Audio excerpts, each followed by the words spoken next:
Well, a very bright morning from Arua City. Today happens to be the 26th of the month of June, meaning very few that we are going to be entering a new year. That is the new financial year, because that is how governments are being catered.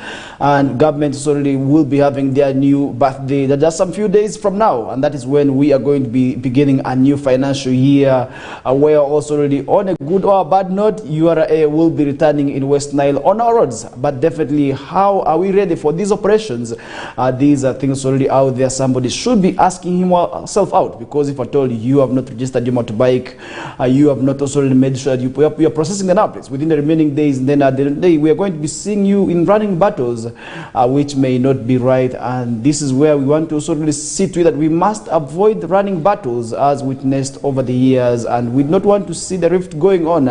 And my humble prayer to those who have not yet registered their motorbikes is that they need to also really utilize the remaining days, and these are the 2 to 3 days that are remaining, because today happens to be a Wednesday.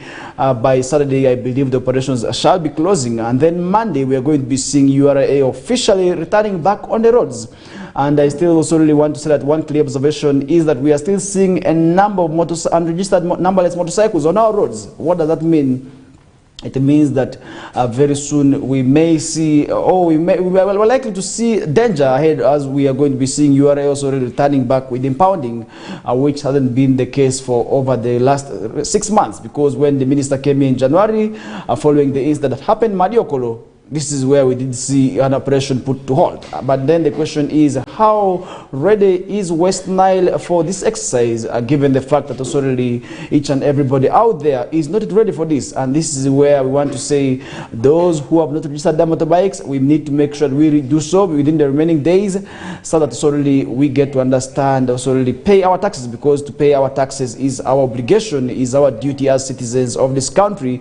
But on a sad note, when we are seeing also really those who are supposed to get these taxes from us also really being involved in corruption, then it becomes quite difficult. And that is why we must look at those who are involved in corruption with 2 eyes. And now, to this effect, a URA official has been remanded on corruption charges, and this is where the anti-corruption court has remanded a Uganda Revenue Authority staff member on charges of abuse of office, resulting in loss of significant revenue, that is for the government. And that is one thing also really we are seeing, where prosecutor, that is also really Hilda Tusimire and Patricia Ndagiri, also really informed the court that Francis Wadero, aged 37 years old, improperly also really and value added tax amounting to that shillings, also really worth 308,100,000. That is a huge amounts of money, where you can't just mention play with like that. The prosecution also reported that Wadero skipped what we call bond on June 8th, 2024, and was subsequently arrested on June 24th of 2024 in there. And the accused Wadero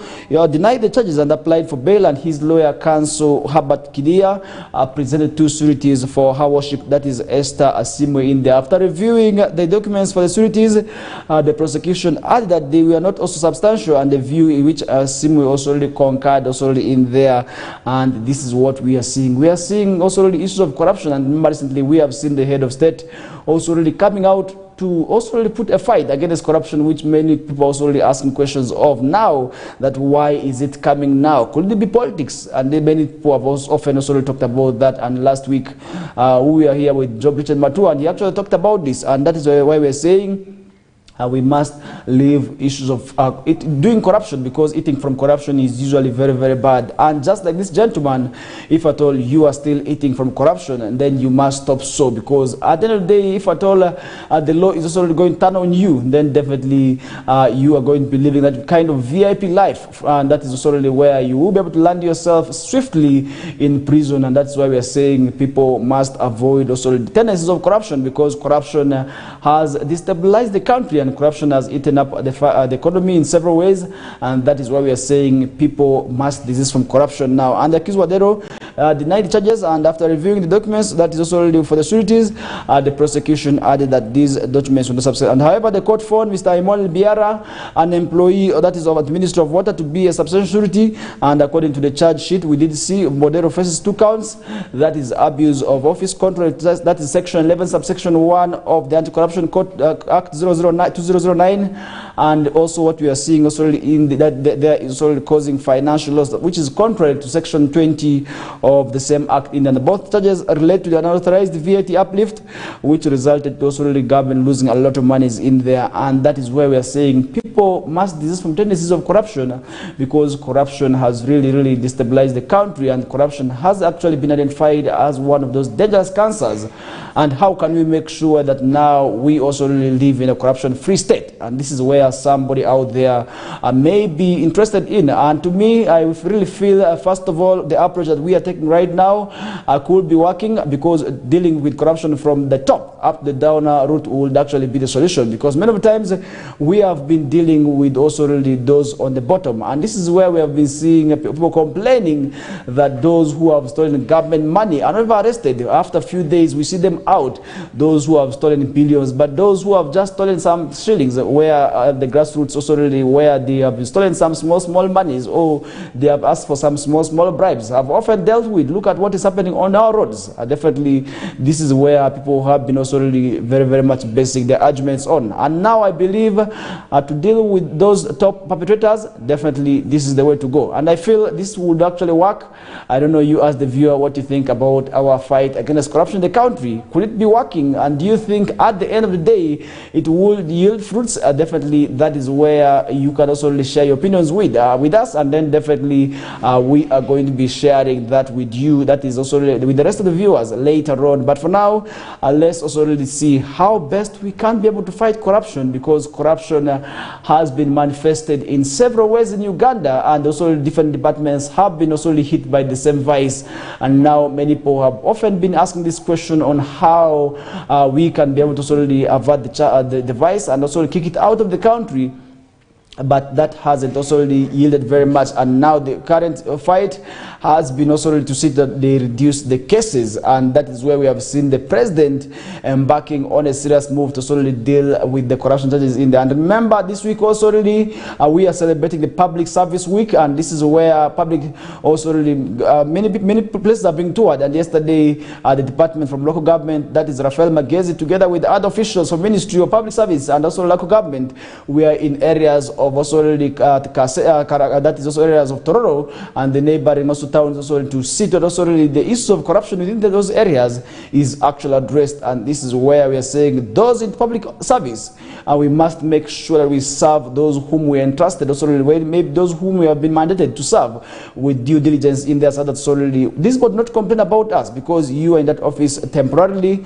At the end of the day, you will be able to resign or retire, and once you retire, that is where we are expecting you to also go start eating your pensions very smoothly without also people disturbing you, because people are going to be looking at you with curses. Then definitely that will be very well. And remember, as we are celebrating the Public Service Week, definitely I want to appeal to each and everybody out there to also really make sure that they are serving the public diligently. It could be in health, it could be in education, it could be in security, but we are saying regardless of what you're doing, so long as you're earning government money, then we must serve with a lot of also respect for the people, because it is the taxpayers, it is those people that we are serving who are our bosses. But in most cases, people forget that we are their bosses. It becomes really very difficult where we go to the office to ask for services. They treat you, really the maltreatment also needs to be stopped, because this is where we need to sort of learn that we are public servants. Other than that, then definitely we are going to be seeing still people forgetting that they are paid using public service money. And that is where the public servants, who are the taxpayers, would also really feel very much pity for these people when something bad happens to them, and that is where it becomes difficult to defend them. And as a reason, we are saying people now must respect the issued guidelines for them to serve the public, and that is where they need to respect the laws in place and also really have integrity and have also really human face at all times. And that is how at the end of the day people are going to be loving them. And I really want to say that is where I'm putting that also aside as we are celebrating the Public Service Day. And I want to wish very fruitful celebrations, that is the public servants, as we also really continue to also look at them. And definitely that is one thing also really we are following up on them, because they need to serve us, that is in a manner that is not deemed corrupt, because if at all they serve us in a way that is deemed corrupt, then definitely that would be very bad for them. And now let's move away from that level. Let's head in Lango, where over the months months, there has been complaints and also issues coming from there about the election of the paramount also chief in there, and now Lango paramount chief moves to block rival chief's coronation, and that's something also really we are seeing happening, that is in Lango sub-region. But really what is happening within the elections of this paramount chiefs, because recently we did see the same rift also really where power struggle has also really been witnessed with our own Lubarakari also really and the rest, because this is not the very first time we are seeing this also really happening. But how do we make sure that these conflicts do not go on? Because at one time, at least in West Nile with the Lubarakari, we did see constitutional amendments also really going in that. One time we also did see one of the parties declaring himself as elected duly in there. But definitely these are things solely that we have been often following up on, and how can government also intervene to address such matters is where it is very, very much important. And the reigning paramount chief of Lango, identified as Yosam Odur Ebi, has written that is to the Inspector General Government seeking interventions to block the coronation of his rival, that is Dr. Michael Moses Odong Okune. And in a letter dated June 18th, a bill raised also concerns over what he described as illegal actions taken by Dr. Kune to also really overthrow his leadership in there. And where does this leadership come from? And this is where sometimes really hereditary leadership becomes very, very much important, and this is where such elections solely can be avoided. Because look at what is happening with the rest of the solely cultural institutions. Look at what is happening also, for instance, in Bunyoro, in Toro, in Buganda. Then definitely maybe other places can't be able to pick a leaf from. Maybe in particular this will go to Lango and Lubarakari, where they can be able to pick a leaf from. If at all the constitution is to be also made in a way that it is hereditary, and then to me that will be able to avoid future fights, because these fights, I believe, are not going to be stopping now. Because if at all we do not address these matters now, then definitely at the end of the day we are going to be seeing these challenges already going on. But really my humble appeal to each and everybody is that we must make sure that our fights do not also divide the people, because at the end of the day, if at all the people start also fighting, then definitely it will be very, very much difficult for them.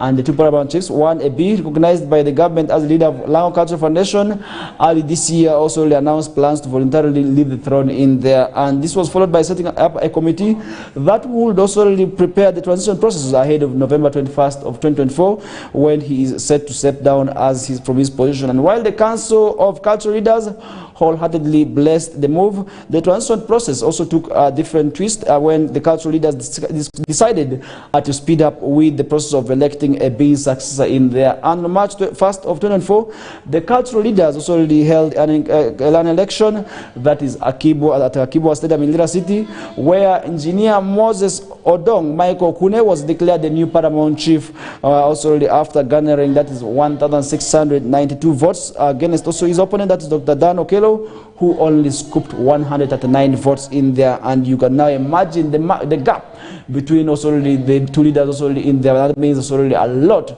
needs to be done there. Subsequently, engineer Michael Odong also appeared in the Uganda Gazette issue that's of June 10, 2024, where a notice also to him also gazetted the leader of Lango Cultural Institution was published, and that is where he was actually described as the leader. Whereas the Lango Cultural Institution Electoral Commission chairperson, that is Tom Otim, described the election of Engineer Odongo as free and fair. They also, those loyal to the leadership of AB and the Lango Cultural Foundation, described it as an ill motive in there. But really, how do we make sure that these issues do not also really draw public doubts? Because at the end of the day, if there's doubt maybe in anybody, then it would be very, very much difficult for them. And in his letter, B accused also Odongo of running a parallel organization, the Lango Cultural Institution, that is the Kwaro Alango, and holding an illegal election in there. Recently, B was pictured at the palace, that is at Tabok in a party district, giving blessings. That is Dixon Ogwang Okul,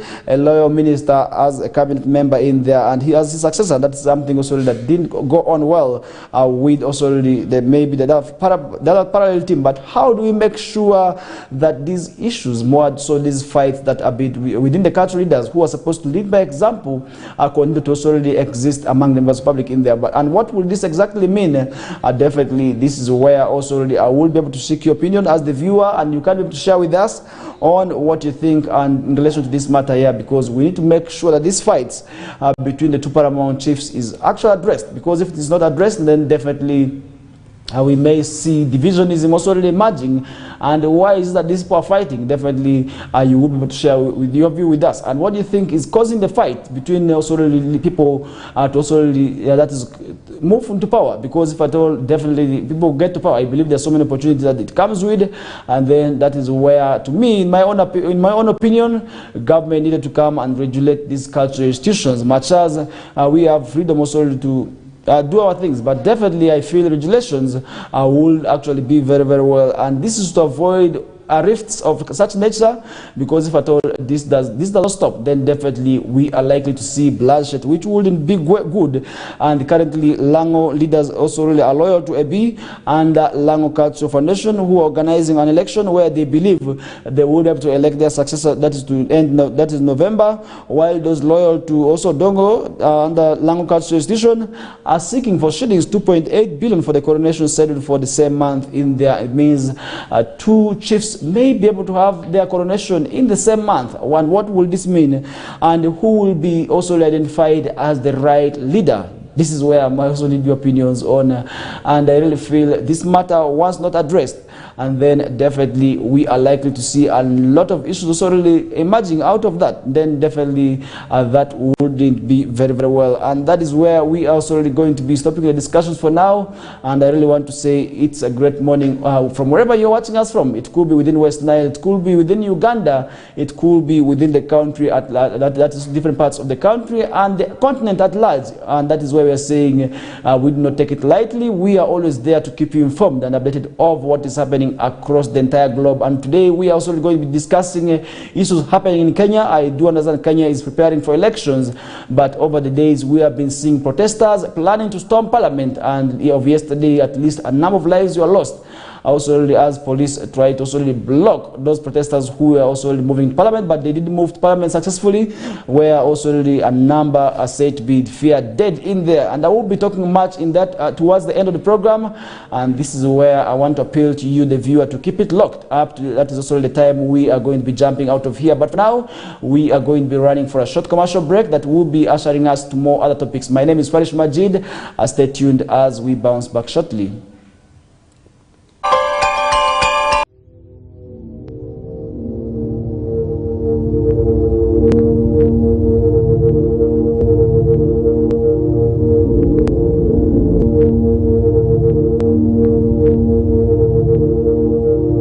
West Nile TV, lighting up the region.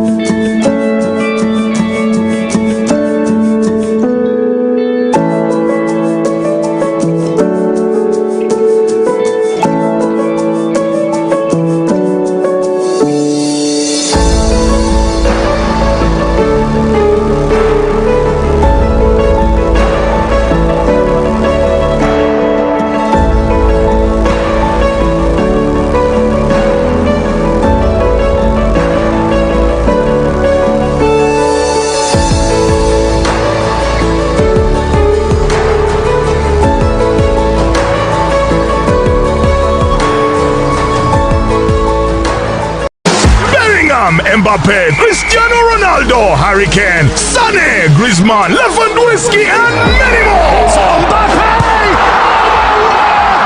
Who is your European star?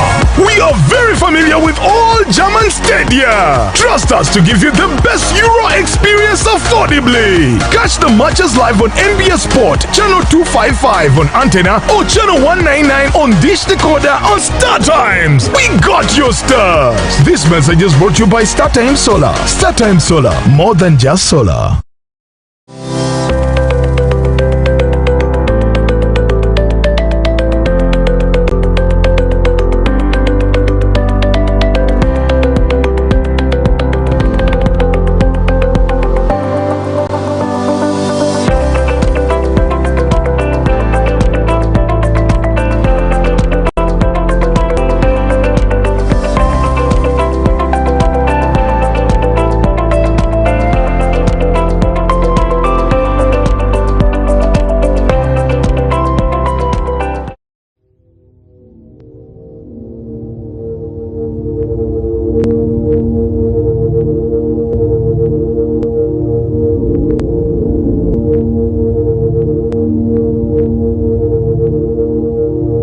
West Nile TV, lighting up the region.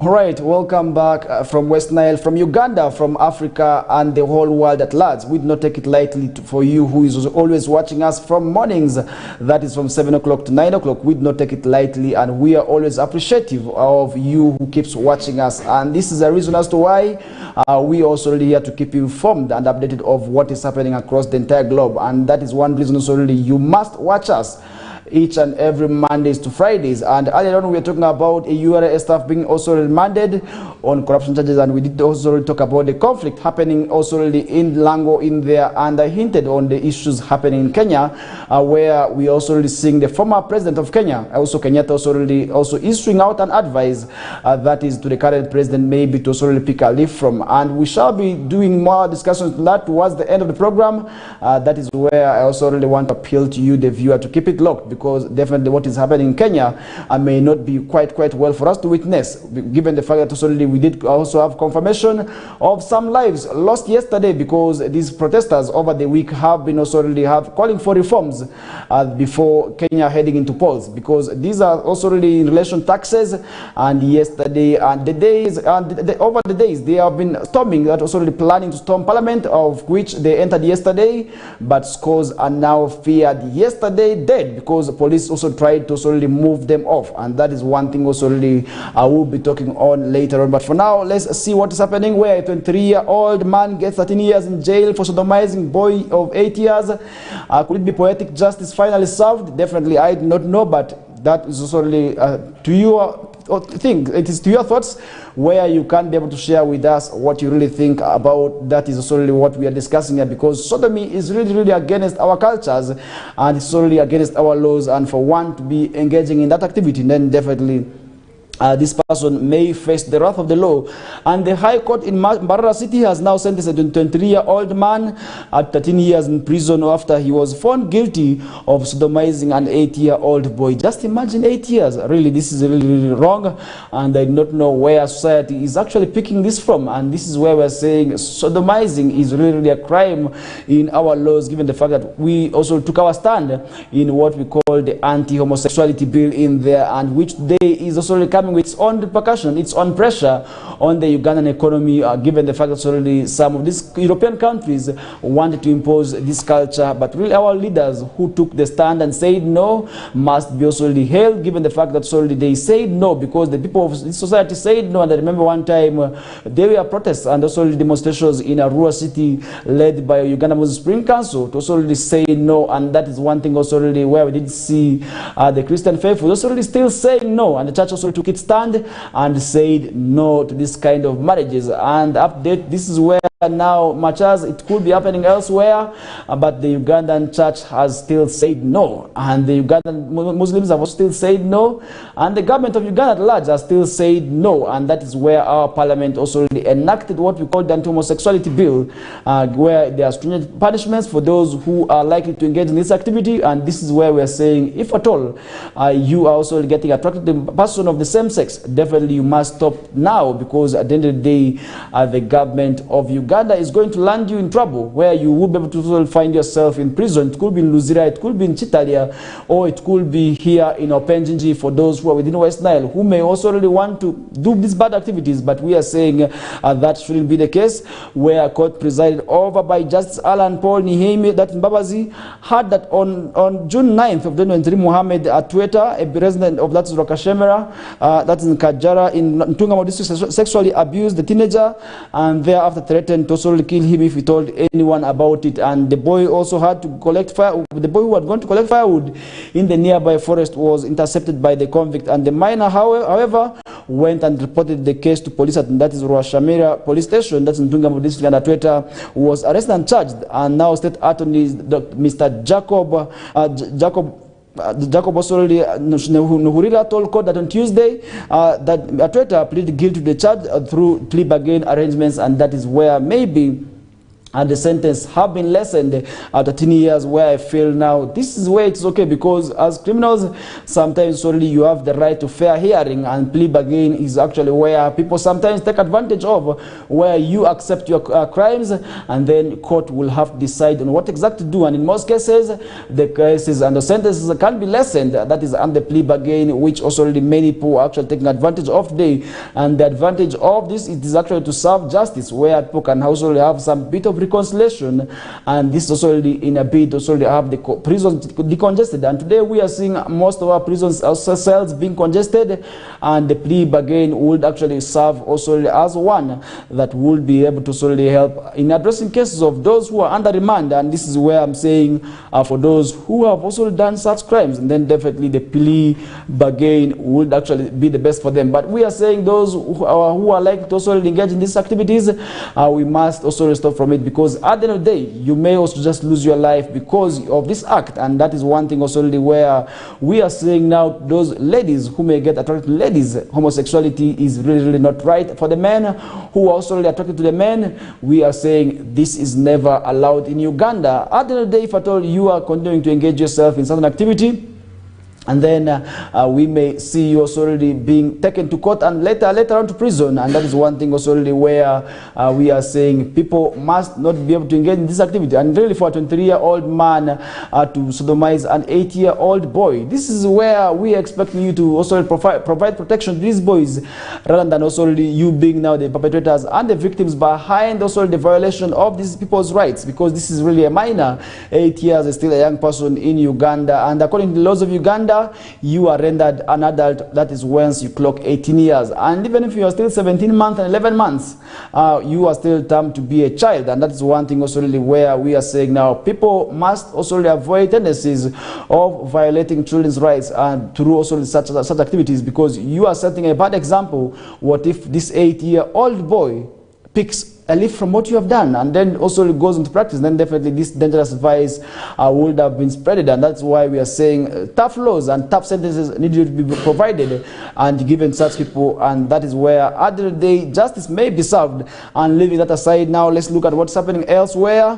where 2 witch doctors have been remanded. That is also already still in crime over killing also already a girl that is ritual sacrifice in there. And this is in Chiboga, where the chief magistrate in Chiboga district on Tuesday remanded to prison 2 witch doctors also for allegedly killing an 11-year-old girl. That is for ritual sacrifice in that Medina Nacheyune, a 42-year-old resident of that Kirurumba village, and her colleague Hamidu Luyombia, who are residents also already of the same village, appeared in court and charged with the murder of Olivia Namanda in there, and they were remanded until July 5th, when they will be also already presented in court. That is for court hearing for further mention of their cases again in there. Namanda, a former pupil that is a Fairway National Primary School, was a resident of that is Bwebaza Shell in Chiboga district, went missing on June 11th after being sent to vend boiled maize that is in Chiboga town. And this is according to Wamala Regional Police spokesperson, that is Rachel Kawala. And what can parents also learn from this? We are saying even if we want to solely survive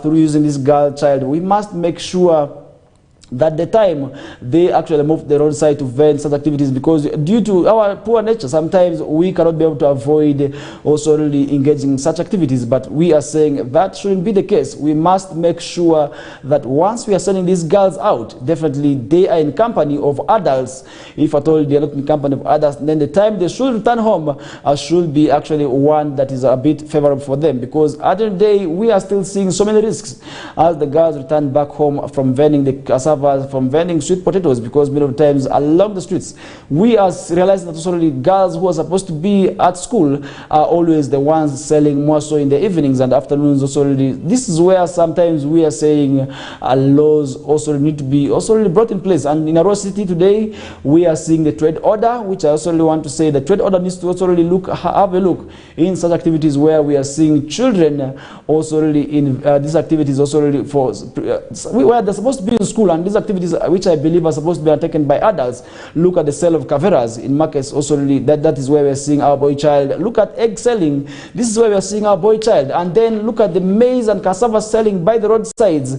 Definitely, you are realizing that also these are our girls who are mostly on these roads. And at the end of the day, we are seeing also, first of all, at risks of also illegal relationships where they're going to be conned by people who are very, very unscrupulous. And then we are going to be seeing them also meeting and encountering rapists. And this is where also it becomes very, very much difficult. And that is where I'm saying these acts must be avoided, because if at all they are not avoided, then definitely that will be very, very much bad. And that is one thing also at the end of the day which we must also really stop, because if at all we are not stopping that, then definitely that will be very, very much bad. And we are now saying people must be able to also rescue the girl child, protect the girl child from such bad people. And the former pupil was also already, and the body was actually humiliated, and the mutilated body was a day later on found in the bush also for animals in a piece of land owned by Mr. Wan Sekandi, who is also the village, who also resides in the same village. And police said her internal organs like lungs and heart had already been removed by the time her body was discovered. And the current dog deployed by police at the scene of crime led the officers, that is to Miss Nachuine's shrine, leading to arrest. And Luyombia was also later on arrested. And speaking to reporters after the court session, we did see the Chiboga Resident District Commissioner, Ms. Mariam Nalubega, said the senseless murders such as Namanda's undermine the efforts of the government and has put a place to protect the citizens. And that is one thing also where we are now saying those who are entrusted to also make sure that they protect and also govern the locals must make sure they do their work diligently. And that's why we are saying such activities must not be allowed to move on. And this is where recently we must also commend the Central Division leadership for also taking over efforts to also make sure that those witch doctors and also those within the shrines are destroyed. And many of them actually took off. And up to now, we are yet for also having some peace, where issues of family divisions, which had also started emerging as a result of going to these witch doctors' shrines, had started rising in a rural city. But today, we are seeing that reducing, and that is why we are saying kudos to the Central Division leadership that is led by the Mayor Muzaid Kemis for solely undertaking that, because definitely these had become a problem where we are seeing women from different places coming to these shrines, and what they were doing there nobody knows, because they would enter this house. But on that day and that week also, where we didn't see operation against them, many were actually arrested within these shrines. And this is where I believe people's families had been having issues. And I really want to say people must desist from tendencies of visiting these shrines, because the shrines are really very bad, because they have destabilized the families more than anything. And that is also where we are now seeing issues of human sacrifice, just like also what is happening in here. And to end this vice, the district authorities are working together with also the local NGOs, that is Cherished Children Foundation, and partners under a project also Rescue Children, who are rolling out campaigns to end child sacrifice and crack down on perpetrators in there. And that is one thing also really where we are saying now people must also really be respected, and this because human beings are definitely not products where we need to also use for money, for making money. Why don't you go and work and also really have the money that you want to also really obtain through dubious means also really have in there? And that is one thing also really where we are now saying people must desist from these tendencies. At the end of the day, I really also want to call upon government to have tougher sentences for such people who are also really behind and these activities, because definitely this is going to reduce on the number of people, and if at all we do not do that, then definitely the population is going to be reducing. And talking about the population, President Yoweri Kaguta Museveni is set to release the census preliminary results on Thursday, which is tomorrow. And this is one thing also really we are yet going to be following up on. And President Museveni is expected to release the preliminary results on 2024 national population housing census exercise on Thursday. And this was also the exercise that kicked off on May 10th until the May 19th, and where we did also see an extension due to unavoidable circumstances such as technical difficulties with the gadgets, and exercise was pushed up to May 25th in there. And Dr. Didakas Okoth, the spokesperson that is of Uganda Uganda Bureau of Statistics said all is set for the release of the preliminary results of the census population in there. And how many population are we?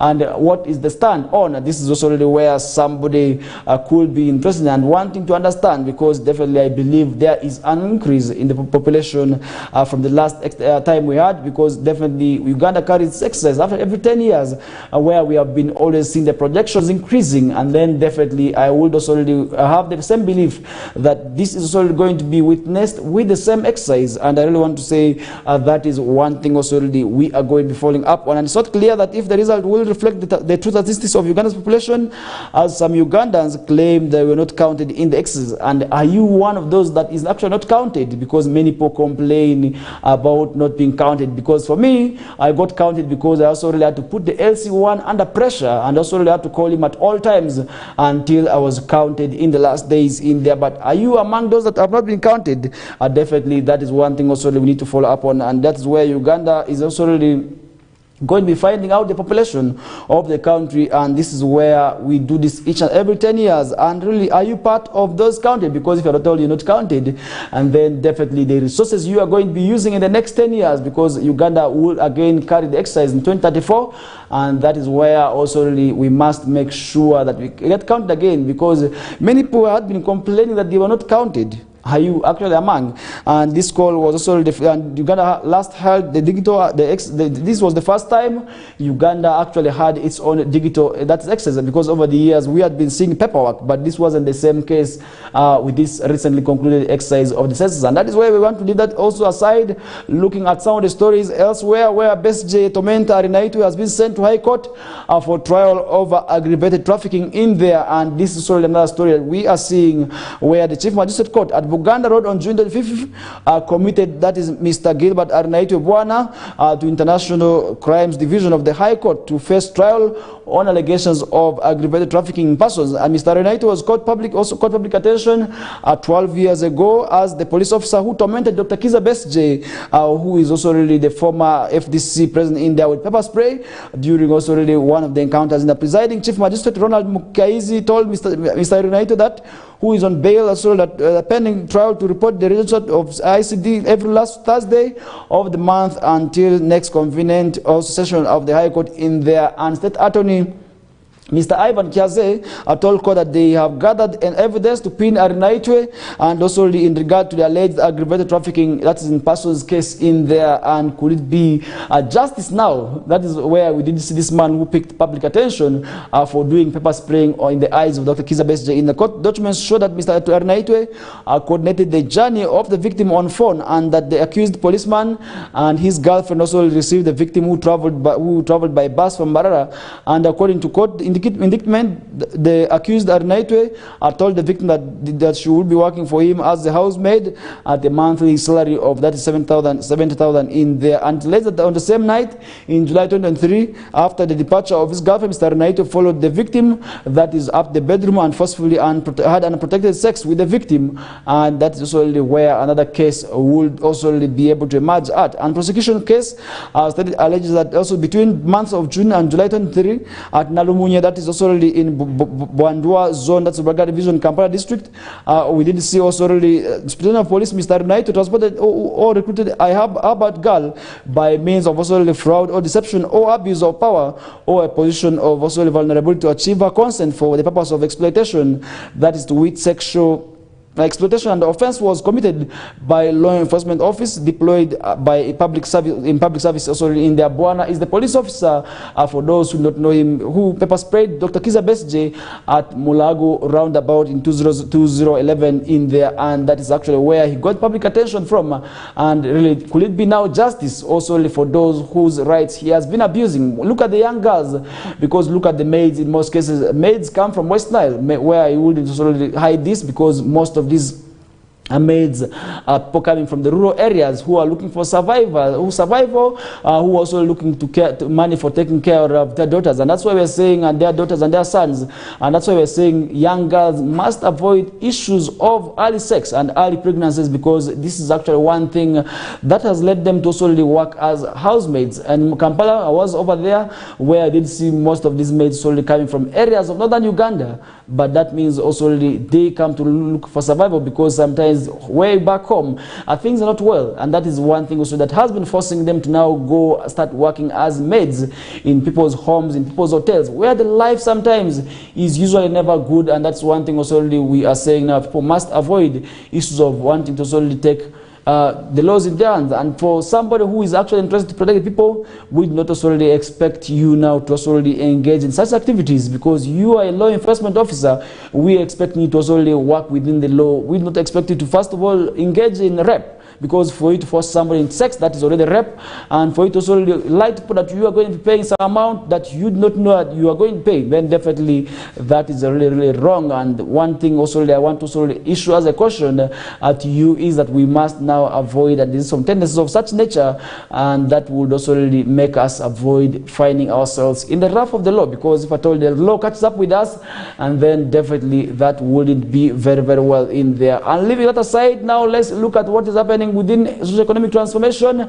And today the government of Uganda has put a lot of efforts to make sure that the people also really get money for themselves in the and now women in Greater Mubende have gotten tips on business expansion and the GROW project in the. Remember, the GROW project is actually one that has been enrolled by the government of Uganda, which among others targets women in business, where their businesses already are going to be supported, and a lot of monies have already been put under this project by the government of Uganda with funds also from the World Bank in there. And this is also to support the women in business, where also really the refugees also really have a portion. And in Arua City, recently we did see also really women from Western Nile sub-region also really getting tipped. That was at Moni University, where I actually attended, where the business women actually raised a number of concerns in relation to also really accessing some of these government funds. And remember, this is actually running in concurrently with the PDM and the Myoga, and these are all the same to also really make sure that people improve on their livelihoods. And unlike PDM and the Myoga, the GROW project also targets entirely women who are in business, and this is where they are going to be supporting their businesses through the loans, which they would also really borrow at small interest rates, and which they would be able to return back, and so that so really government can be able to so really give the money to the rest of the colleagues who may need the money. And that is why we are saying women who have gotten these monies, or else those who are yet planning to get the monies, we must make sure that we use the money within the stipulated period of time, so that so really the rest of the women who are also there into business can also be able to pick something from.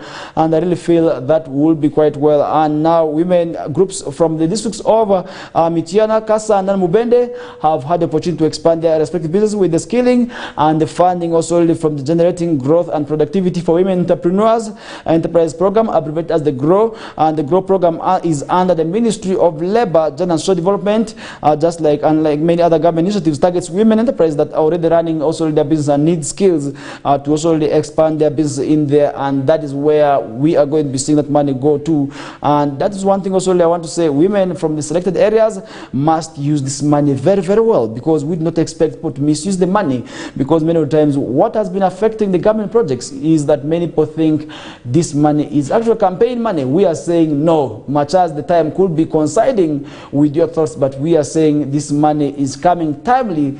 We must avoid issues of also think that this government is bringing this money for people to also to campaign for them in there. But no, much as the time of receiving this money is coming towards elections, but we are saying this money is actually for you and your family to also uplift yourselves in their big. But when you talk about families, we are saying that do not go and eat it, but rather make sure that you actually do something constructive with it, so that solely each and everybody out there can also be able to pick something from what exactly you are doing. And the initial training for women entrepreneurs from the districts of Kasanda, Mityana, according to Miss Angela Nakafero, the GROW project program trainer skilled at least 400 women entrepreneurs for the two districts already in there. And this is where we are saying people now must use this money properly. And there are many policies that now protect the women, include the Session Amendment Act among women, also that empowerment tools that will help women entrepreneurs to grow their business. And that is one thing also already we did see them also getting the skills from.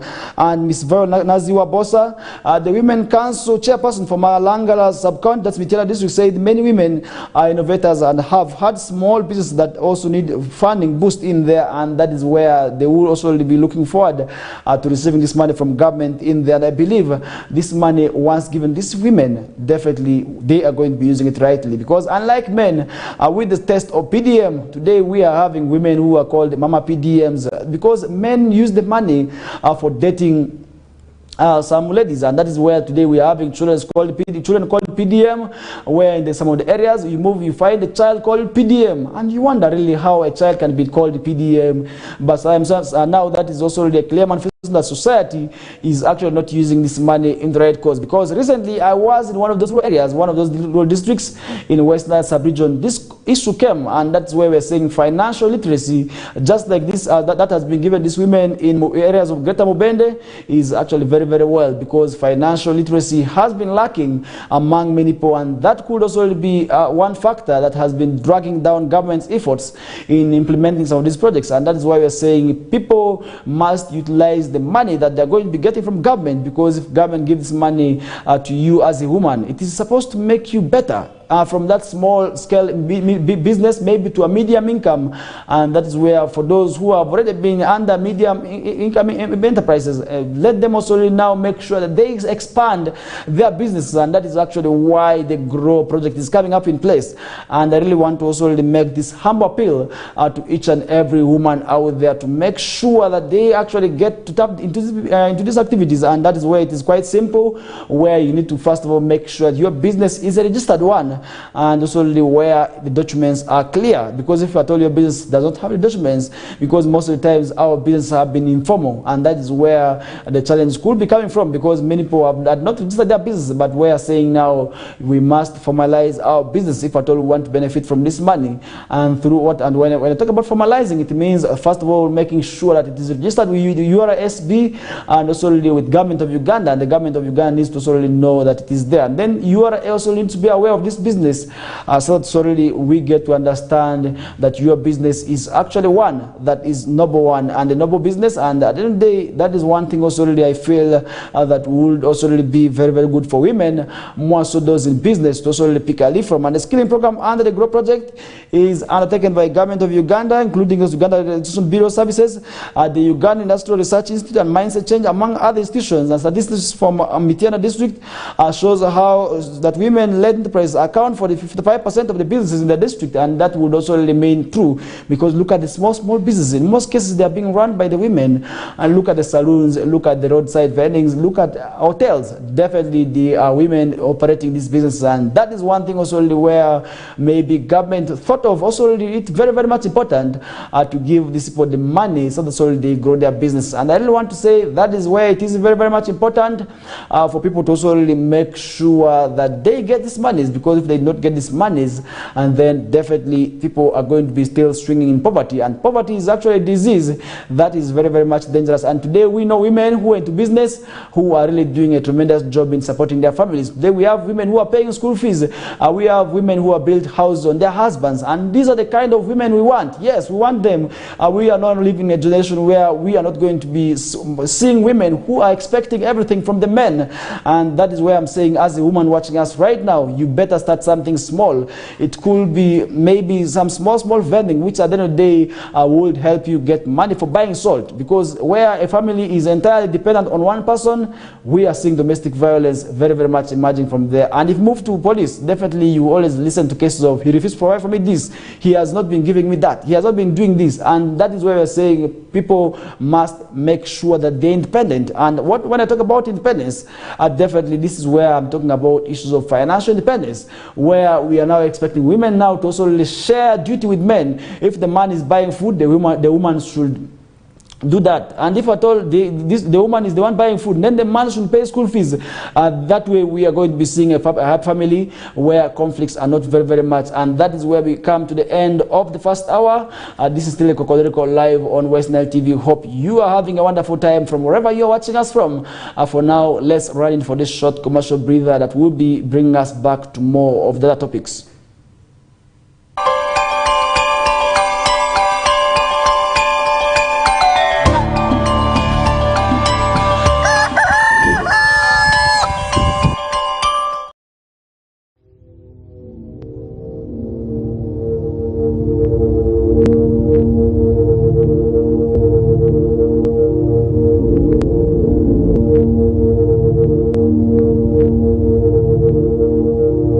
West Nile TV, lighting up the region.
Mbappe, Cristiano Ronaldo, Harry Kane, Sané, Griezmann, Lewandowski, and many more. Who is your European star? We are very familiar with all German stadia. Trust us to give you the best Euro experience affordably. Catch the matches live on NBS Sport, channel 255 on antenna or channel 199 on Dish Decoder on Star Times. We got your stars. This message is brought to you by Star Times Solar. Star Times Solar, more than just solar.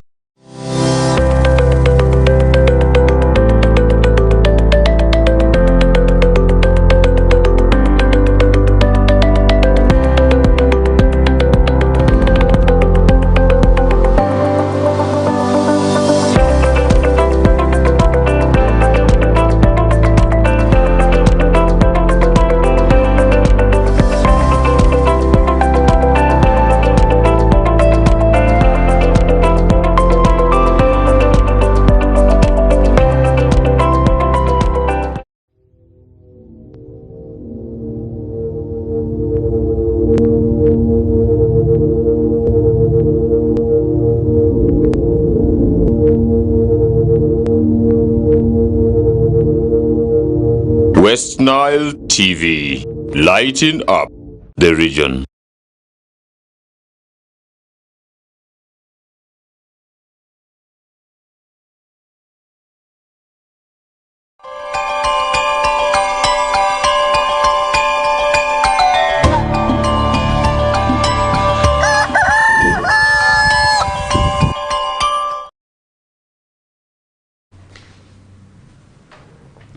All right, welcome back from that short commercial break. We are 4 minutes after 8 o'clock, and this is our final hour where we are going to be doing a lot of discussions, and that is already in relation to budget.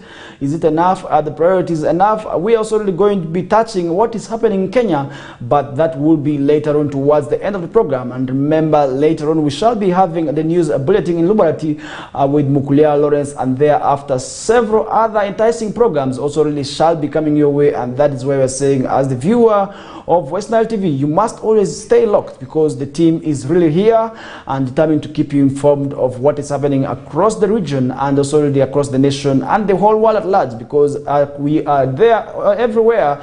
We are across the globe. We do not also leave any aspect out, and that's why the morning update always comes your ways on the KOKOLIRIKO Live, where we want to keep you informed of what is happening. And this is where, for those who know the benefit of information, then definitely they would also really wish to stick here all the time. And that is where I also want to appreciate who is still watching us up this hour of the morning and still glued. That's West Nile TV. We would not take it lightly. We are very, very much appreciative of you, and we are always proud of having you also really as our viewer in there. But now that is where we bounce back, and now to begin off the discussions in the second hour, where now we want to begin from central Uganda, where Buganda budget to focus on investment and agriculture is already something that we are seeing on past morning. What about hours of West Nile or hours of Northern Uganda? What will it be able to focus on? And the Buganda Kingdom Parliament, Luchiko, on Monday passed its budget for the financial year of 2024 2025. That is where development and investment have been given priority. Agriculture and education are taking the lion's share, and the budget has already increased. That is from 257.4 billion from also 209.4 billion, which was budgeted for financial year of 2023/2024 in there. And while presenting the new budget, Mr. Robert Wagua Nsibirwa, the Kingdom's second Deputy Prime Minister and Finance Minister, said they collect more revenue in the financial year of 2023/2024 and shillings 210 compared to that's 209 billion was also projected in there, and it means they collect actually money more than what they projected in there. And he added that they hope to get more funds from tourists already in there, and that is through the Kasubifa tombs also in there, and that's where they are looking forward to getting the money from. And Mr. Nsibirwa added that the health sector was allocated to shillings 3 billion, and the Kingdom plans to set up an outpatient centers that is in 6 regions of Buganda, including Singo, Budu, areas of Chiagwe, Busiro, Blemezi, and Chiadondo, where they are looking forward to also establishing health facilities in there. And I really want to say that it's quite good, and this is where we also saying other cultural institutions so need to come up and support the government, because if at all we are leaving government do certain things alone, and then government may not be able to do it sustainably, maybe substantially in there, but we are saying now supporting government efforts is always good, and such initiatives, for instance, by Buganda Kingdom is actually what the rest of the kingdom so need to emulate. And this is also really a challenge to those institutions, because some of these cultures are not also kingdoms but the institutions, and this is where my humble appeal to them will be that let them also pick a leaf from what is happening from Buganda. And added the initiative to fight against HIV will continue in collaboration with UNAIDS, Uganda AIDS Commission, and other partners in there. And the kingdom has also directed regional chiefs to look for funds, that is to buy land for construct that is a football ground in their respective regions already in there. And other innovations, the kingdom was also already embarked on saving water bodies by working together with also youth under Naluba way projects, and that is also to protect the wetlands in there. And Mr. Sibirwa added the budget is already in line with the Buganda Kingdom strategic plan, that is for the year 2023-2028 budget in there. And that is one thing also really we are going following up on. And as the viewer, what do you think maybe should be these post plans? Because if they give at all key interest, that is the investment and agriculture, and agriculture remains the key backbone. And in Buganda, one of the agriculture products that is already being promoted is actually coffee, and that is where we are looking forward to following up on that. Although much people also know Buganda for having the production of banana in there, but today we are seeing them also really championing the issues of coffee production in there, and that is where I want to leave that discussion aside.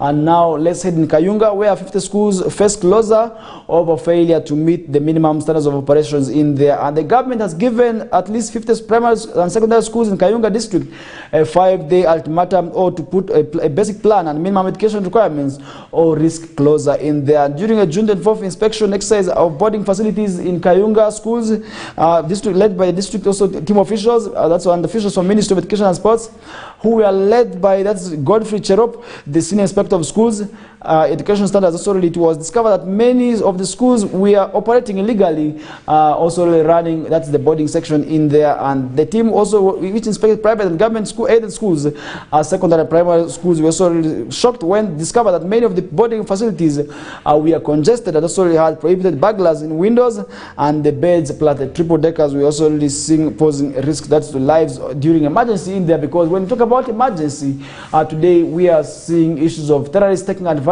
of these burglars, and also really and to set fire where we have lost our innocent daughters, where innocent children of this nation. And recently it was in Kasese, and just like that we have often seen this complaint. Now the inspection is actually one thing I really want to also really implore these officials to also really have a look at the emergency or exit doors. If at all they are not there, and then how are we going to be doing that? Because if at all they are not doing that, then definitely that would be meaning that many people are not going to be taking advantage of also really checking that their children are safe. and that is where parents also need to go and make sure that where they're sending their children to school is actually where it is safe and a safe place for the children, because during fires we have lost a number of children, and that is where as a country we must make sure these facilities are well inspected and also really well observed, so that so really no life will be lost during also the inspection in there. And the inspector team also really did that, and now this was also in company with also the RDCs and the security primary also security agencies already in place in there to make sure that these schools are operating legally, because if at all they are having congestions during fire outbreaks, people are going to be losing their lives, and then definitely also congestion is very bad in terms of also the outbreak of diseases, and that is why we are saying people must also really respect these issues. And we have also gotten to realize some of the schools are actually sharing beds, and this is where it is very, very much dangerous, and this is also something that could not be happening elsewhere in Kayunga alone, but it could be happening elsewhere, even Western sub-region. But how do we make sure that these issues does not go on? And this is something also really where somebody could be interested in, and these officials inspected at schools such as Busana SS, they did also go to Busana Parents, Namagabi SS, and also Noble Hill Primary School, Kayunga Girls Primary School, and Namagabi Umea, and not forgetting St. Peter's, Kibuzi, among other schools which have already been inspected. And Mr. Cherop also noted that also the hygiene in most of the schools was bad in the toilets, and also really being with the toilets being dirty, and the kitchens not built that to the required standards. And that's one thing also really these people need to be able to look out for, because if at all these schools are not having the minimum and the required standards, and then look at the toilets, if at all the toilets are very bad, and then definitely the children are also going to be at risk of contracting what we call the UTIs. And that is why we are saying now people must also respect the challenges and make sure that they emulate it. And Mr. Samali said sub-county school inspectors are not doing their work as well, but also faulted some of the schools for pushing it to place ramps, and also who can be used by learners with disabilities to also really access the buildings. And yes, this is one thing also the schools need to embrace. First of all, building the ramps or walkways for the people with disabilities where they can't be able to roll with their bikes. And that's one thing also where schools need now to have this in place, because many of times these schools not have the consideration for these learners who are also really in the schools. Look at the higher institutions of learning. Many of them actually lack the ramps, where it becomes difficult for these learners also really from these areas where they are coming with disabilities also to make sure that they move at these schools. And that's where now we're saying schools must respect the issued guidelines in place. And other than that, we are going to be seeing challenges already emerging from that area, and that wouldn't be quite well. And Mr. Yusuf Kasirye, the Namagabi teacher, said he was with immediate effect going to fix all the issues raised by the inspection team, despite the financial constraints that they are major also already facing in there. And this is where they are also going to meeting, or they are also finding it difficult to meet all their required necessities also in their Kayunga district. Has about 165 primary schools where we are now seeing them also being inspected in there. And that is one thing also really where we want to leave that discussion aside with, and now to look at what is happening elsewhere, where over 400 pensioners also go months without pay. Is another story that we are seeing this morning, where more than 400 retired civil servants in a patch district are also struggling to put food on their table after several months without pay in there. A total of 940 pensioners in the district, out of the 940 pensioners in the district, 403 for the last 4 years or 4 months have also really, for the last 4 months or 5 months perhaps, have also really been moving from office to office, seeking for explanation about their delayed payments. In that, many pensioners say they have missed also already payment from February to May this year, while others have also claimed that they have not been able to be paid their pension for more than 10 months in there. But really this is wrong, because this is money that was gotten out of these people through also the pay and other issues also already in there, so that they can't be able to already plan for their life also really after retirement in that. That is where we're saying now they must receive the money, because if at all they do not receive the money, then that's going to be adding pain to them, because these are poor not working now, and actually they are now working through the pension, and this is where the pension is to come to them, because they already worked for it. And Mr. Boniface Alele, retired primary school teacher who served for 35 years as grade 5 teacher, said he has not also accessed his payment for the last 4 months in there. Mr. Peter Pons Another pensioner said he has not been paid for the last 6 months, and this is also really something we are also really following up on. Mr. Tile said life has become very difficult for them since they are unable to provide for their families in there, and that is one thing also really we are saying now government needs to also really intervene and find out why these pensioners are not receiving their monies, because if they're not receiving their monies, then definitely they are going through a lot of pain, and that is one thing also really which I feel needs to be also really addressed in there. And Mr. Quinto Ongu, a retired law enforcement officer, said he has missed payment for the last 18 months and has also really that he has also tried several times to follow up on his money in vain in there, and that is one thing also really where life becomes difficult for them. And vulnerable Mr. Mike Gulu, a retired teacher, also really appeal to the district leaders to give him special attention to pensioners, since the majority of them are vulnerable, and that is where we did see that also coming in. And when contacted, the Apache District also Secretary for Finance, Mr. Andrew Awani, attributed the issues to migration to the new payment system, and that is where the challenges also really could be coming from. And that is one thing also really at the end of the day I really want to say people must also make sure that they respect and have it in place, that also in such activities need not to happen in there, and that is where also really I should be talking about on, and that is one thing also really I feel we cannot leave out, because if at all people who work, maybe first of all it could be in government where this money was actually sought from their salaries, so that so they can be able to bank for their future and through NSSF, and this is where the money has been going to.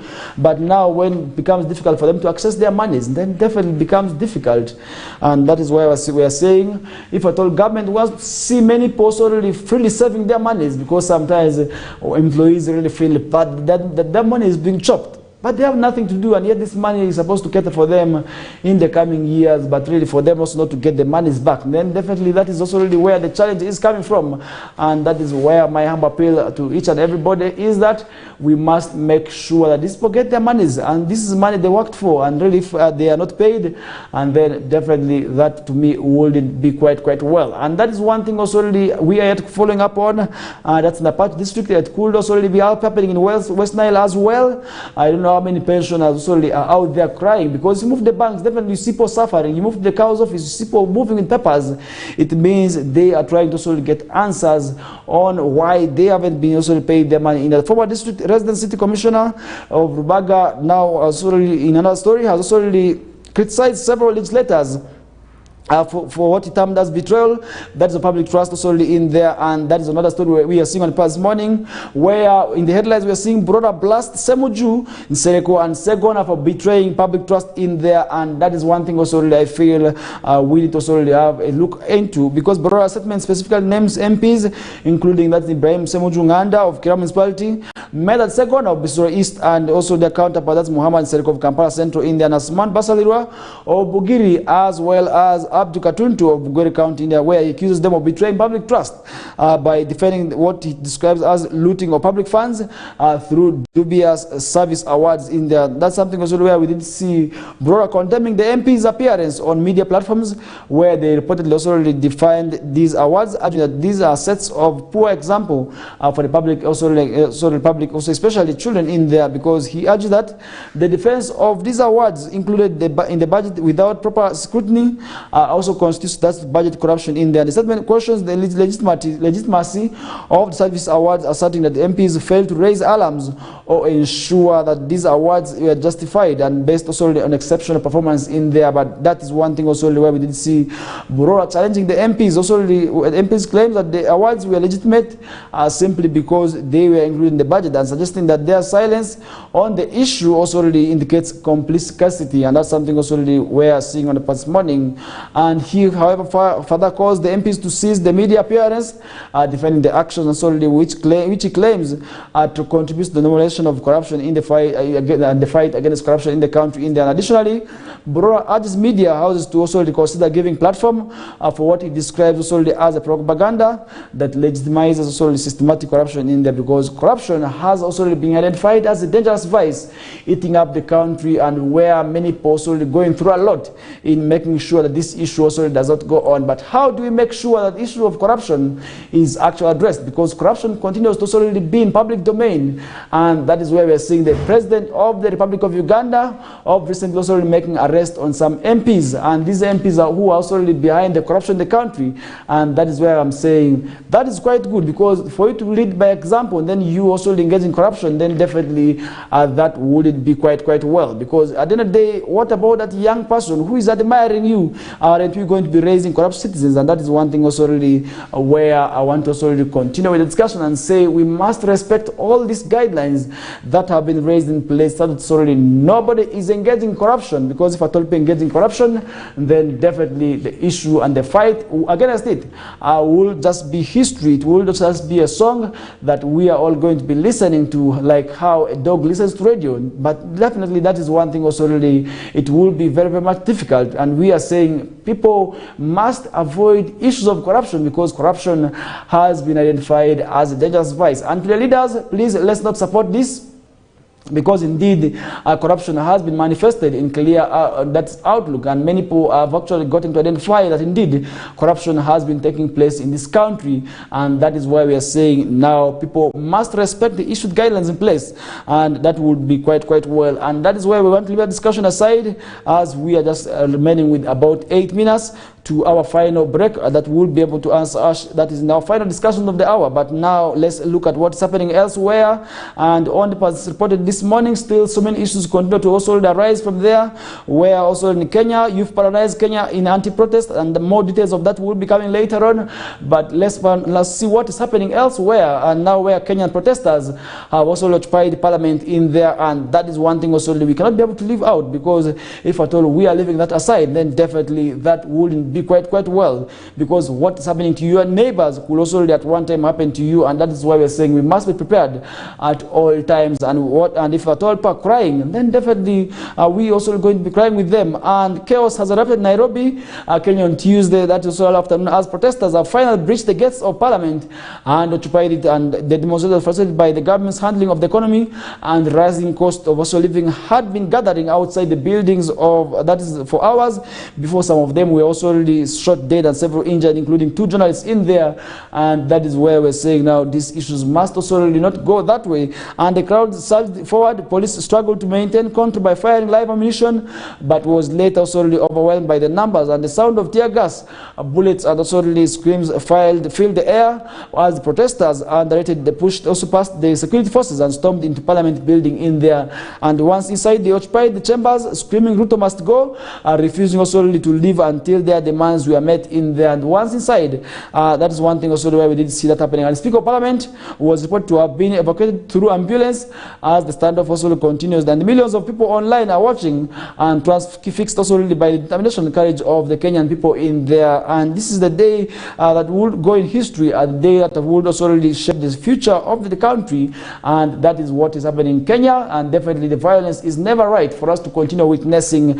And now several people have been feared dead as police drive back from Kenyan protesters, that's from Parliament. And that is one thing also really we are seeing also being reported from the agencies, and where several people are feared dead from the clashes between police and protesters, where a paramedic also has told the Reuters news agency that at least 10 protesters have so far been killed. In the pictures and videos shared on X, formerly known as Twitter, shows more protesters in a pool of blood on the streets also really as cloud of tear gas engulfed the areas around Parliament in there. And the death toll is likely to rise as police continue to battle the protesters inside and outside Parliament in there. And ambulance can be seen carrying injured people from also the streets, and where some 45 injured also have been sent to Nairobi's Kenyatta Hospital, where the country's also the biggest referral hospital in there, and that's for that treatment. But remember, demonstrations are allowed because the laws are really clear. Demonstrations are allowed, and that is where I'm saying, and also really appealing to the leaders,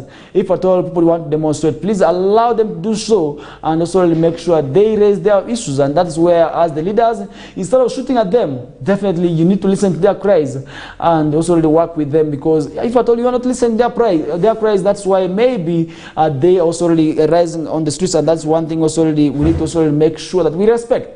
if at all we do not respect it, then definitely issues of such caliber will be able to go on, where lives are going to be lost, property will be destroyed, and lootings also really will be able to go on, because sometimes people claim they are coming for this activity, yet they are coming with other intentions of looting, and that's one thing also really where we are now saying people must desist from. And meanwhile, privately owned KTN TV show says it received shutdown threats also really from the government for covering the ongoing protests, and that's why we're saying now the 24-hour news channel has however pledged that is to stand firm, and the duties also and to continue with its duties, despite the shutdown threats already in there.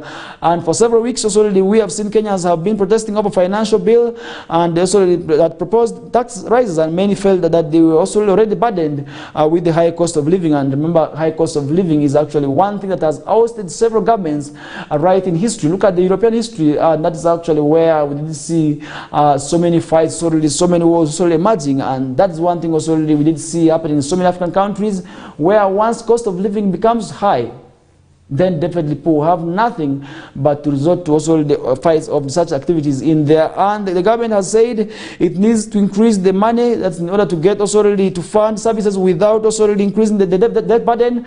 And yes, that is one thing also you should be seeing on your screens, and that is what is happening in Kenya. And I really want to say we are following up on this with them, and we don't want to see more lives lost. And that's in the capital, Nairobi, where those people are actually storming parliament buildings and they are on parliament premises, and also really make sure that they raise their issues out. And definitely that is one thing also really we shall be keeping you informed and updated on in the long run in there. And that's one thing also really we want to make this appeal to these protesters to also respect the laws, and definitely if as the demonstrations, they should also respect the issued guidance in place. First of all, violating the rights of others, more so those in business. We not expect lootings, because one time I was watching riots in South Africa, but definitely I did see people also going to these places, these business centers to also loot in there, and that wasn't really right.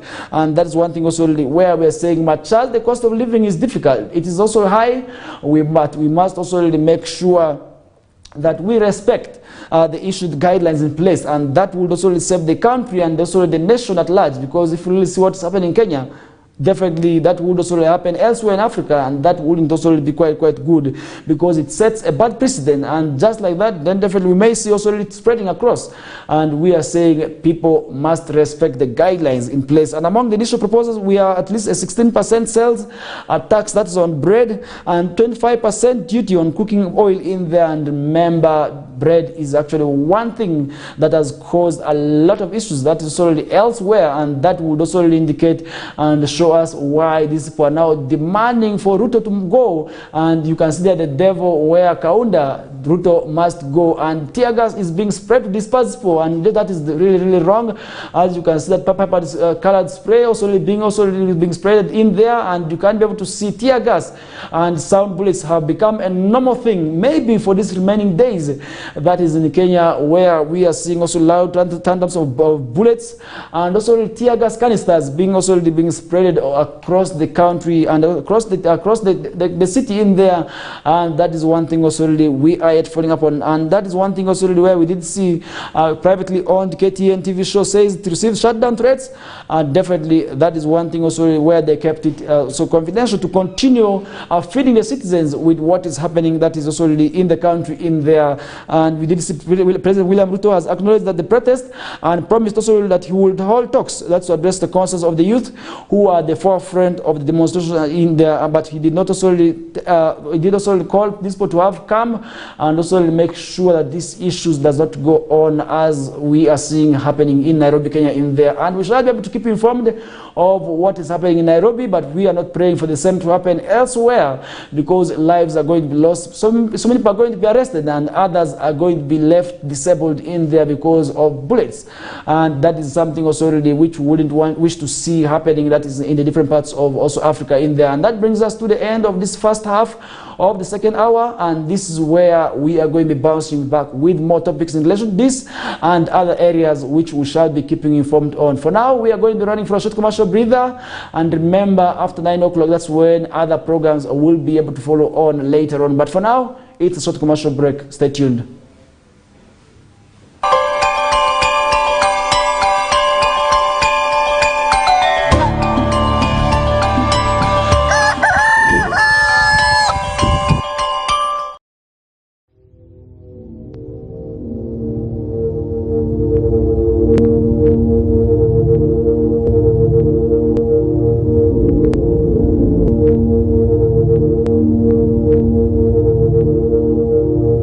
West Nile TV, lighting up the region.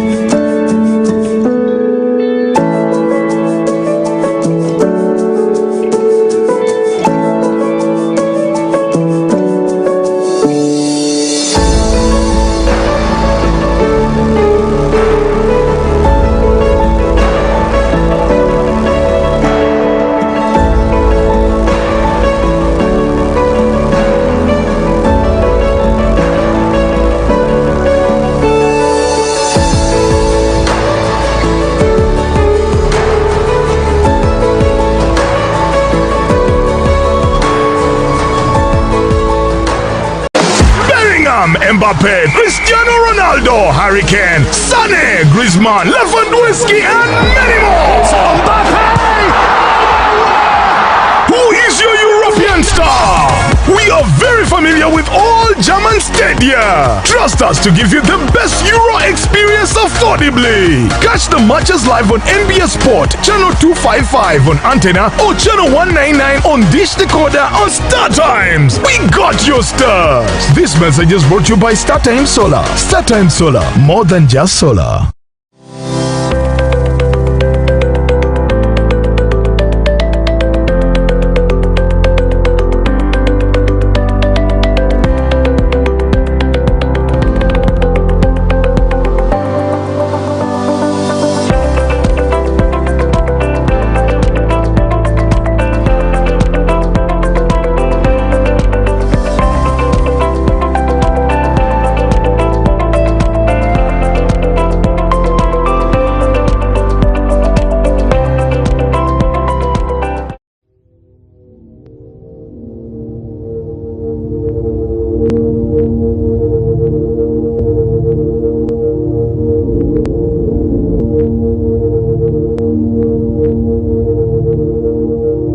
West Nile TV, lighting up the region.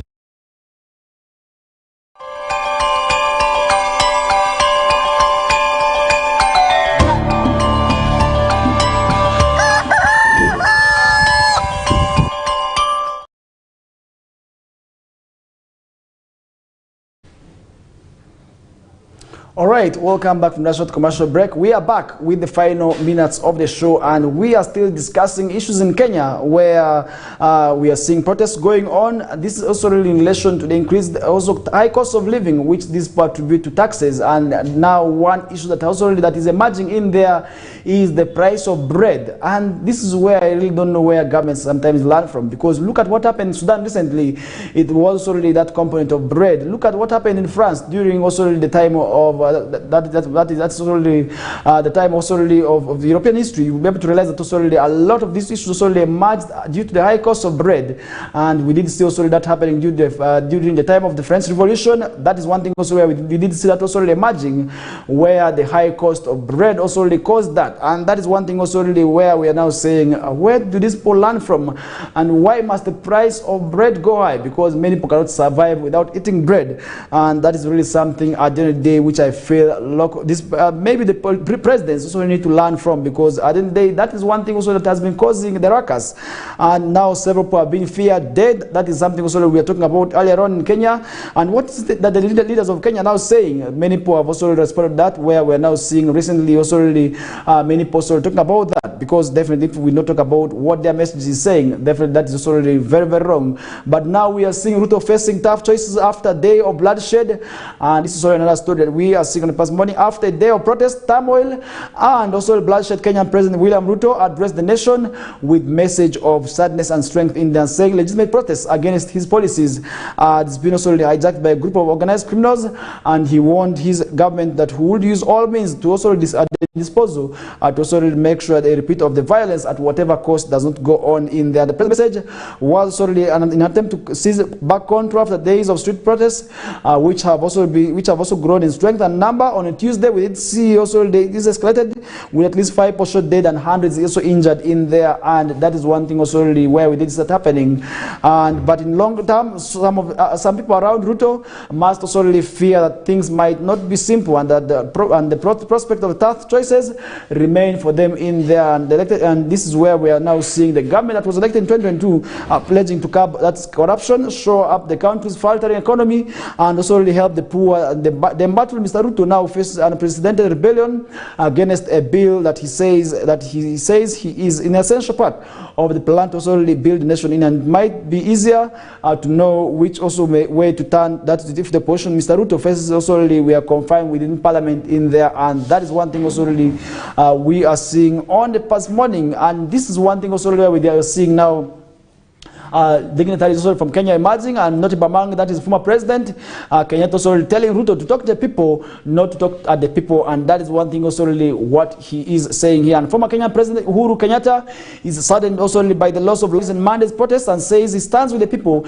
And Mr. Kenyatta, in a statement released on Monday evening, said it is the duty of the leaders to also listen to those whom they lead in there, and that is one thing also where we did see that happening, where Kenya is in the grip of nationwide protests against proposed taxes hikes, which is also culminating in a planned total shutdown of the country. And that's something also really we did see happening.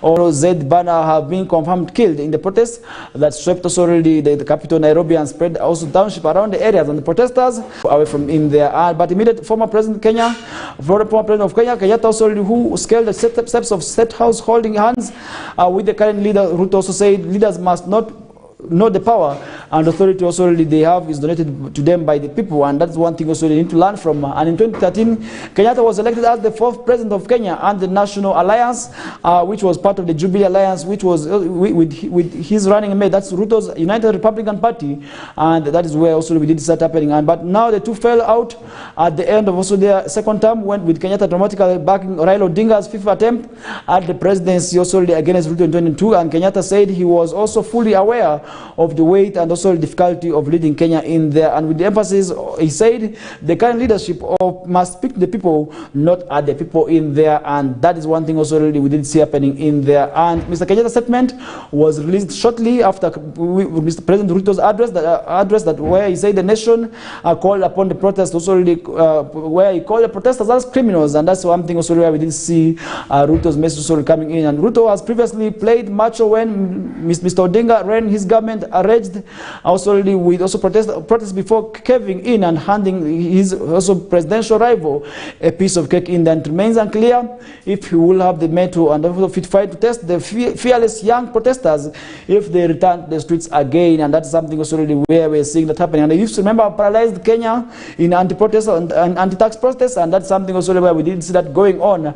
And we also did see as well Raila Odinga, rival politician, also really speaking to that is Ruto, to also stop killing our children. And that's what we are also seeing on the past morning, where opposition leader Raila Odinga has called President Ruto to President Ruto's administration to immediately halt what he describes also really as the murders and arrest and detention of young people. That's also really against the finance bill of 2024. Odinga made the remarks as Kenya is so gripped with the nationwide protests against proposed tax hikes, culminating also in Tuesday's total shutdown of the country in there. And the protests quickly turned violent as police used tear gas and live ammunition. That's on the demonstrators also in there. Last week the government scrapped some tax increases, including that's also the proposed 16 value-added tax on bread, along also with taxes on motor vehicles, vegetable oil, and mobile money transfers also in there. And that is one thing also we did see happening in there. However, these concessions have not been enough to quell protests, and amid also the rising cost of living and the controversy over the budget solely follows other revenue rising measures introduced by Mr. Ruto, including also the increased taxes from healthcare and also low cost of housing also in there. In a statement also Odinga condemned the government's use of force against also the peaceful demonstrators, which has resulted in several deaths in there. And that is one thing also really we are seeing on the past morning, and he expressed this deep concern over the violent crackdown on young protesters, exercising their right to also really peaceful assembly and freedom also really in there. And that is one thing also really where we want to also really appeal to the young people as they are going to this protest. They must also really mind about their lives.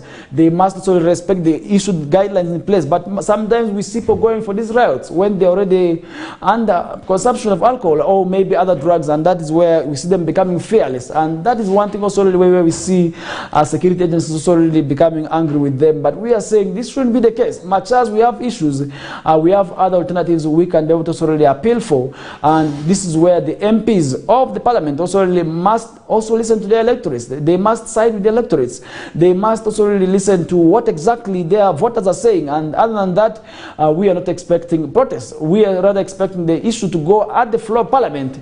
And this is where the parliamentarians needed to listen to the voters. But if at all voters come out like this, then that means the electorates are not appreciative of what maybe the leaders are doing. And that is one thing also really where they feel their grievances must be addressed by themselves. And that is where we did see now also really issuing out concern and issuing out worry and also really queries over the same matter in there. And that is something also really we did see happening yesterday. And now we did see also really opposition leaders also really expressing deep concern over the violent crackdown on the young protesters exercising their right to peaceful assembly and freedom of expression in there. And also that Odinga called for immediate cessation of the violent also really police violence and also conditional withdrawal of the financial bill, urging the government to engage with dialogue. And that's one thing also really where he highlighted the grievances of protesting youths, emphasizing that their demands for food, jobs and fair hearing should not be taken for granted and must be met without brutality in there. And Odinga also called on international bodies,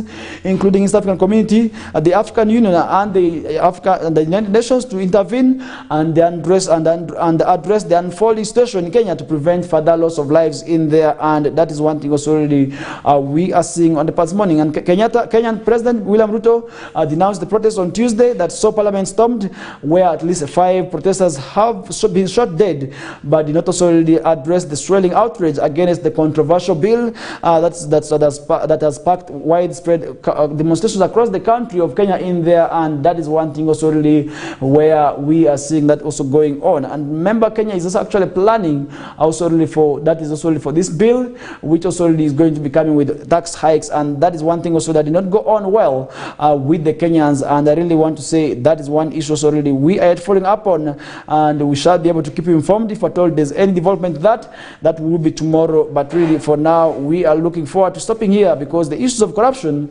have often remained a great challenge. But as always, now let's look at what's happening in the world of sports. And remember, today it being Wednesday, that means we are getting closer to the end of the weekend, but really we are still seeing also the European also really matches going on, what we call the Euros, which many people are actually following up on. And yesterday we did see also games going on, and tonight also already we are going to be seeing games already going on yesterday. And in games played yesterday, there were games in Group C where Denmark played to a goalless draw with Serbia, where England also really was held to a goalless draw by also that is Slovenia.